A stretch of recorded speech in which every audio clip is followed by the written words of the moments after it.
શું તમે જાણો છો એક પિતાના અહંકાર અને અપમાનથી આખું બ્રહ્માંડ કેવી રીતે કંપી ઉઠ્યું? આ છે સતી અને શિવાના અમર પ્રેમ, ત્યાગ અને વિરહની કથા. સતી, જે દક્ષ રાજાની પુત્રી હતી, બાળપણથી જ ભગવાન શિવને પોતાના પતિ તરીકે માનતી હતી. તેમને મેળવવા માટે સતી એક કઠોર તપસ્યા કરી.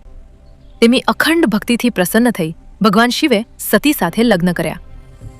લગ્ન પછી બંને માઉન્ટ કૈલાશ પર આનંદ અને શાંતિથી રહેવા લાગ્યા. પરંતુ એક દિવસ રાજા દક્ષે એક ભવ્ય યજ્ઞનું આયોજન કર્યું. પોતાના અહંકારના કારણે તેમણે જાણપૂર્વક ભગવાન શિવને આમંત્રણ આપ્યું નહોતું. સતીને જ્યારે આ યજ્ઞ વિશે ખબર પડી ત્યારે તેઓ પોતાના પિતાના ઘરે જવાનું નક્કી કરે છે.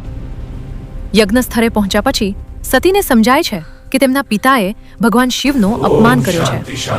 આ અપમાન અને દુઃખ સતી સહન કરી શકી નહોતી. ક્રોધ અને વ્યથામાં તેમણે યજ્ઞકુંડમાં કૂદી પોતાના પ્રાણ ત્યાગ કરી દીધા.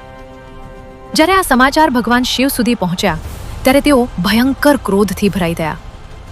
તેમણે ભયાનક તાંડવ નૃત્ય શરૂ કર્યું. પોતાના ક્રોધમાંથી તેમણે શક્તિશાળી યોદ્ધા વીરભદ્રને ઉત્પન્ન કર્યો, જેને દક્ષના યજ્ઞને નષ્ટ કરી નાખ્યો. સતીના વિયોગમાં ભગવાન શિવ તેમનું શરીર લઈને સમગ્ર બ્રહ્માંડમાં ભટકવા લાગ્યા. ત્યારે સૃષ્ટિનું સંતુલન જાળવવા માટે ભગવાન વિષ્ણુએ પોતાના સુદર્શન ચક્રથી સતીના શરીરના અનેક ટુકડા કર્યા. જ્યાં જ્યાં સતીના અંગો ધરતી પર પડ્યા ત્યાં પવિત્ર શક્તિપીઠની સ્થાપના થઈ. આજે પણ આ શક્તિપીઠો માતા શક્તિના મહાન તીર્થ તરીકે માનવામાં આવે છે. જો તમને ભગવાન શિવ અને માતા સાતીની આ પવિત્ર કથા ગમી હોય તો કમેન્ટમાં હર હર મહાદેવ જરૂર લખજો અને આવી જ આધ્યાત્મિક કથાઓ માટે ચેનલને સબસ્ક્રાઇબ કરવાનું ભૂલશો નહીં.